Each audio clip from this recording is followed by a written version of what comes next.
بسم الله الرحمن الرحيم، والصلاة والسلام على أشرف المرسلين سيدنا محمد صلى الله عليه وسلم.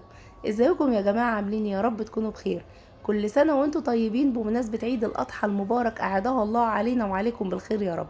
إن شاء الله النهاردة هقول لكم طريقة عمل كفتة العيد. كفتة العيد اللي كلنا واحنا صغيرين كنا أول ما نشم ريحتها كده هوت على طول نعرفوا إن العيد الكبير جاي، يعني هناكله بقى لحمة وهننبسط.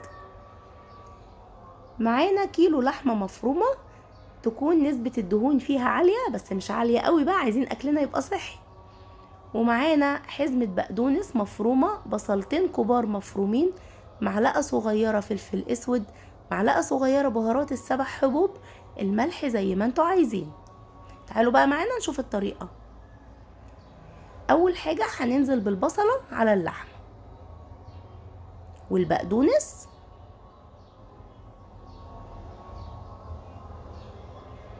ومعلقة الفلفل الأسود وبهارات السبع حبوب والملح. انا بحب يعني ما كترش البهارات قوي في اللحمه المفرومه في الكفته، علشان خاطر عايزين برضو طعم اللحمه يبان، تبقى البهارات مش مغطيه على طعم اللحم. في المرحله دي بقى لازم يا جماعه نعجن اللحمه كويس قوي مع البصله ومع البقدونس، علشان خاطر احنا عايزين الكفته كده تسمغ معانا. اول ما نلاقيها سمغت كده في ايدنا على طول تبقى كده الكفته جاهزه للتشكيل. طبعا اهي زي ما انتوا شايفين بتتصبع معانا بمنتهى السهوله ومش بتفك مننا. بسم الله ما شاء الله، ريحتها في منتهى الجمال.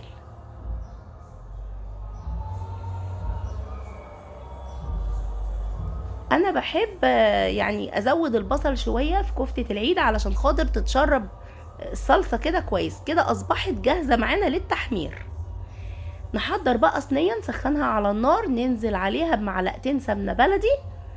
عايزين تستعملوا اي نوع سمنه يعجبكم براحتكم، بس بصراحه السمنه البلدي بتودي الاكل حته تانية خالص، الطعم والريحه بتبقى جنان كده. كده احنا حمرنا اهوت الكفته، بسم الله ما شاء الله. هنشيل بقى الكفتة من الصينية، وفي نفس الصينية نكون محضرين بصلة كبيرة مبشورة، ننزل بالبصلة في نفس الصينية علشان احنا عايزين صلصة الكفتة تبقى واخدة من ريحة وطعم الكفتة. معلقة صغيرة توم مهروس.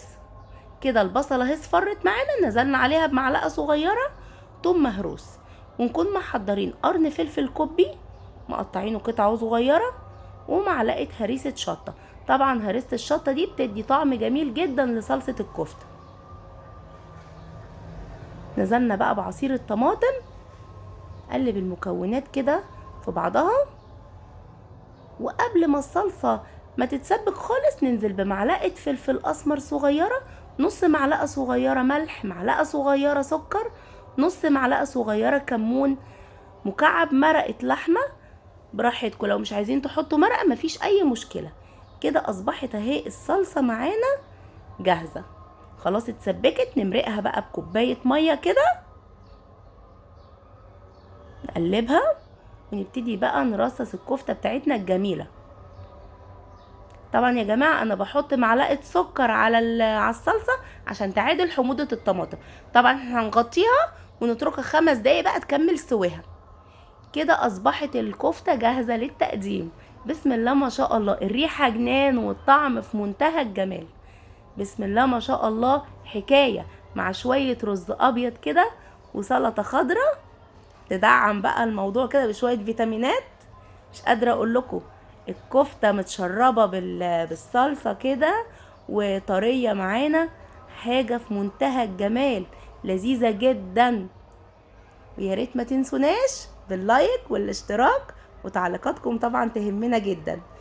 وبألف هنا وشفا، كل سنة وانتم طيبين. سلام عليكم.